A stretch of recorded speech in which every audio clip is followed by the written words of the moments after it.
Welcome to Restitch America, a podcast about restoring civility, strengthening patriotism, and rebuilding unity in America. My name is Ohene-Opare. As an immigrant for nearly 2 decades and a new American citizen, I created this show to help heal our national conversation, to rekindle our pride in our country, and to rebuild our sense of patriotism through optimism, civility, and willful positivity.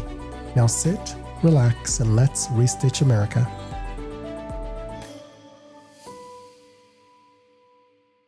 Hi everyone, thank you so much for joining me on episode number 4 of Restitch America.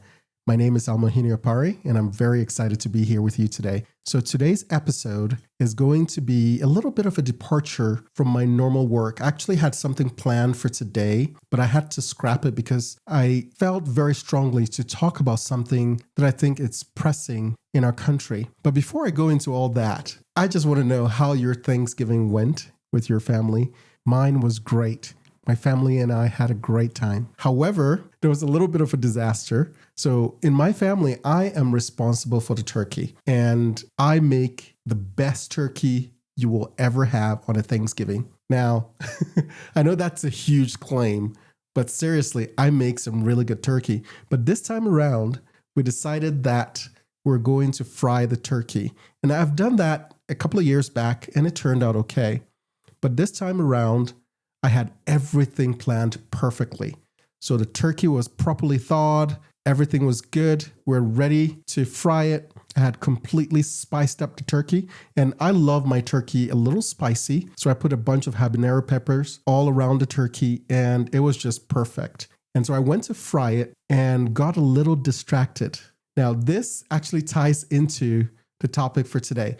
But I got a little distracted, and in the process of being distracted, I came back, and unfortunately, I had left the fire a little too hot. And the turkey, in spite of all the preparation and in spite of all the good things that I'd put in it, the turkey ended up completely burned. It was basically a blackened turkey. I was so embarrassed that I did not even take a picture of the turkey. That's how bad it was. And so my wife was a little upset with me. But she has given me the opportunity to have a do-over. So in December, I'm hoping to have a do-over to get this right and not be distracted in the process. So that was my Thanksgiving disaster experience.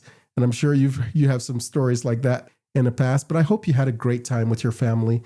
I think it was a good time for me to unwind a little bit and to relax a little bit. Let's move on to today's episode and the topic for today. Now, I was planning to talk about something completely different. However, I felt impressed to switch the topic a little bit because I feel this is something that is important for us to discuss. And I think this is something that is a phenomenon that I believe has become so pervasive in America that it is getting to a point where it is dangerous. So I saw a video today on social media in which someone was explaining the rules around inviting a white person to an event with people of color. Now, there was nothing particularly interesting about the video, except for the fact that someone found a reason to make this video. Now, as I watched the video, I was a little taken aback because I looked at my background and all I could think about was how much time do people have on their hands? Are we so privileged in America that we have time for trivial matters like this? And also another question that came to my mind was, what's with the hyper obsession about race in America? I don't get it. Now, don't get me wrong. I know America has a long history with race. However, the hyper focus on race seems to be what I believe is a distraction that is taking us away from the things that really matter about our country and the direction it's headed. And so the proverb for today goes like this, and this is a proverb you've probably heard before. It says, "The only way for evil to triumph is for good men to do nothing." Now, this phrase has been one that has always resonated with me. However, I heard a different version of it that I think is really interesting.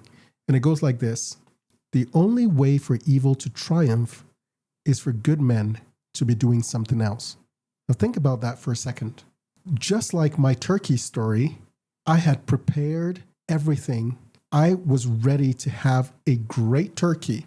However, because I was distracted doing something else, my preparation did not matter. The hard work I had put in to thaw the turkey, to make sure it was brined properly, all that did not matter because I was distracted for 10 minutes and the outcome was total disaster.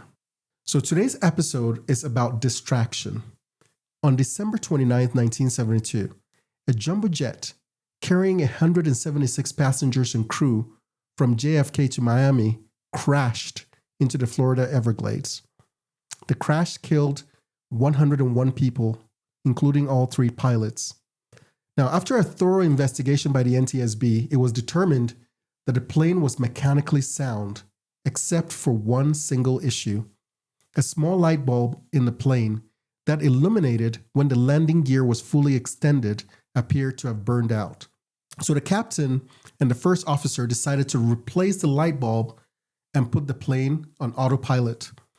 In the process of replacing the light bulb, one of the pilots bumped into one of the controls and unknowingly deactivated the autopilot. The second officer went down into a small hole under the cockpit to ensure that the landing gear was locked down. Due to the darkness of the moonless night, all 3 pilots did not realize that the plane was descending at a rate of 2,000 feet per minute. And because the second officer was in the hole, he did not hear the alarm that would have warned him of low altitude. So a mostly sound plane with 3 experienced pilots crashed just 20 minutes from its destination because the people in charge were so focused on a defective light bulb to the exclusion of everything else. In that moment, whether they intended it or not, the light bulb became more important than the lives of the people on board. Now think about that. 101 people lost their lives because the pilots were distracted by a shiny object, in this case, a light bulb that was not shining. And because they focused so much of their time and their energy on that light bulb, they completely forgot everything that was going on right in front of their eyes. And 101 people lost their lives that day. Now, this is a very sad story, but it illustrates something very crucial about distraction. As we speak right now, there are protests in China and in Iran where people are literally fighting for their lives and livelihoods. And here we are in America, completely distracted by trivial things that make no difference either to our lives or the lives of our children. When I think about my own family in Ghana right now, and the struggles that they have to endure because of the state of the economy over there, it's incredibly hard for me to turn on the news and to go online and see the kinds of things that we're engaged in our country. And the funny thing is, the people who have the luxury of worrying about trivial things are sometimes the same people who claim America is not great. Now, the mere fact that you can wake up in the morning and not have to worry about where you're going to get your next meal, and to have the ability to get on a $1,000 cell phone to make a video navel gazing about something as trivial as this should help you see exactly how privileged we are here in America. So like the pilots in that terrible tragedy, what are the light bulbs that are out in America that are currently serving as distractions, that are taking our focus and attention away from the things that are really important? And what are we missing because we're so focused on replacing light bulbs that mean nothing in the long run? Personally, I tend to look at problems from the perspective of what I can do to solve them. So when I think about some of the things that we are not focusing on because we're being distracted by trivial things, one of the things that comes to mind is free speech. Now, ever since Elon Musk purchased Twitter, there has been a very interesting conversation in a public square around what free speech actually entails. And it's very interesting to follow that conversation, especially because of the people making the various arguments. As an immigrant who came here because I believed this was the place where certain fundamental rights were protected, it is very interesting to see media organizations and journalists actually advocating for censorship. Now, for me, this is a little personal because ever since I started speaking out more publicly, one of the most common questions that I've been asked is whether I am safe. This is a very curious question to get in a country where we're supposed to have the right to speak our minds. Why should I be concerned about my personal safety and the safety of my family just because I might say something that someone doesn't agree with? When did we stray so far away from the ideas that founded this country that we're willing to censor ourselves because we're afraid someone may take offense and act in a manner that is unlawful? One of the revelations that has come out since the COVID era was the fact that the government, the American government, was colluding in some cases with social media companies to censor Americans who had opinions that the government deemed unacceptable. Now, this was happening in other parts of the world, but to actually have that happen in America is quite significant. Now, if we acquiesce to these changes to our norms, where will we be in a few years? One other thing that I've seen as a tactic for silencing people is to intentionally misrepresent what they're saying so that we can tie them to a nefarious act committed usually by people who are mentally unstable. So for instance, over the past couple of weeks, there was a narrative that was created about the shooting in Colorado. And I don't know if you followed that story, but what happened was this person goes and shoots an LGBTQ nightclub and kills 5 people and injures many others. The media immediately glommed on to that story and intentionally misrepresented the voices and the speech of many people on the right side of the political aisle as a way to tie this deranged person who committed this heinous act to those people. Now, the question I ask myself is, why would they do this? What is the purpose of intentionally misrepresenting the free speech of people who want to share their convictions about different things happening in our country to the heinous acts committed by someone who has no relation to these people? I believe there's an agenda there, and that agenda is to silence people like me, or at the very least to make us afraid to speak out. A few weeks ago, I actually saw this happening in real time, where someone took a video of Florida Governor Ron DeSantis giving a speech about woke ideology and how we should all fight against woke ideology.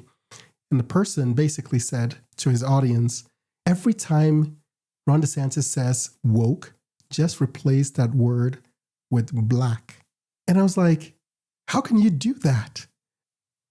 That is not only dishonest, it is intentionally calculated to create a narrative around what he said that is completely disconnected from reality, in order to create a civilized society where we can have a robust engagement with each other on different topics that affect our lives. We need to be able to speak and not have our words distorted to fit a certain agenda as a way to shut us down. And that is something we must all work on to protect in this country. We cannot allow ourselves to be distracted from the fight of maintaining free speech in this country. And I encourage all of you, even if you feel you don't have a platform, to begin to speak about the things you care about. Because the more we speak, the more our voices will be heard in a chorus. We cannot assume that pundits like me or some of the popular people you listen to are the only people responsible for maintaining our free speech. We all have to speak up. We all have to use the tools that are available to us to exercise our rights. Because if we don't, we may lose them before we realize.